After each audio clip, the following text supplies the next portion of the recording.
Tarih 13 Kasım 1918.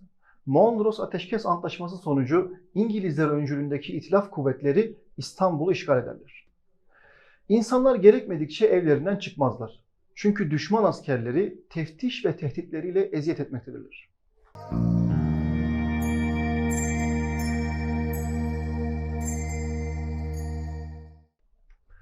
Bir gün Hattat Necmettin Efendi, lök boyası denen zor bulunan bir ebru boyasının Mısır çarşısında bir dükkanda satıldığını duyar. Boyayı almak ister, endişeyle yola çıkar. Vapura biner, boğazı geçer, boyayı alır. Teftişe takılmamak için dönüşte vapura binmez. Düşman askerlerinin arasından kaçarcasına kayıkla evine döner. Necmettin Efendi o gün kendi vatanında yaşadığı o sıkıntıyı unutmaz. Yaklaşık 5 yıl sonra İstanbul işgalden kurtulur. Üsküdar'daki evinden zırhlıların Boğaz'ı terk ettiğini gören Necmettin Efendi hemen heyecanla yıllar önce aldığı o boyaları çıkarır ve Ebru'yla "Gel keyfim gel" yazar.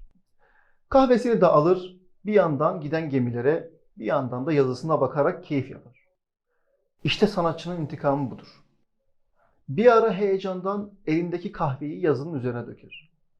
O keyif kahvesinin izleri hala eserin üzerindedir.